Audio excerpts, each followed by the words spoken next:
I wanted to be the kind of person that when she walked in the room, people looked up and they paid attention because she had solutions. Have you ever had a moment in your life where everything just stopped? Where it's like you're watching a great TV show and suddenly the plot goes sideways and you think, I don't want to watch this anymore. All I could think at that moment is, where's the pause button? I want this to stop. I knew that from that moment on, my life was going to change big time, and there was nothing I could do about it. And that's why I'm sharing this story with you. Because we all come into our jobs, into our industries, into our careers, into our lives with these dreams of the things that we want to do. We never experience a time where we think, man, I'm preparing for when that fraud happens. I'm preparing for that global pandemic when it shows up, right? Things happen that are curveballs, that are so out of our scope and so unfair. But we have to lead through them. You heard it this morning. You've got to know your purpose. Our team sat down around a table one day and went through every one of our programs, every one of the activities we would do, and said, does this program or activity align with this purpose? Does it feed it? Does it support it? And if it didn't, we cut it. I can tell you, we cut a lot of sacred programs. We even cut moneymakers, which sounds crazy. I had a bankrupt organization. You cut the moneymakers, Kimberly? Yes, I did, when they did not give value to our partners or clients. Because our partners and clients were very clear on what they wanted from us. So if I go and do a program where I'm taking people's money, but it's not delivering value, how am I going to build the trust? And the results?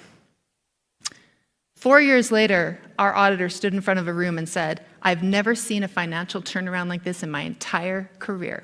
This is what happens when you're clear on your purpose.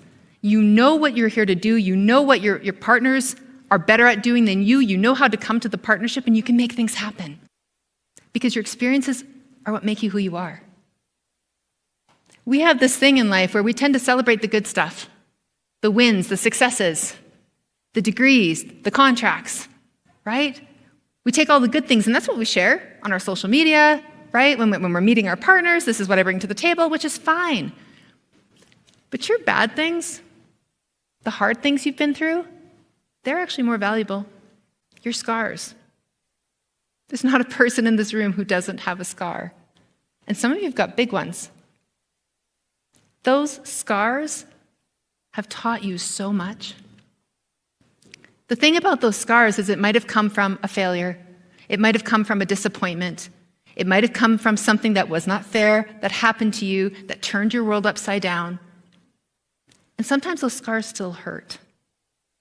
Sometimes those scars make you think you're not good enough.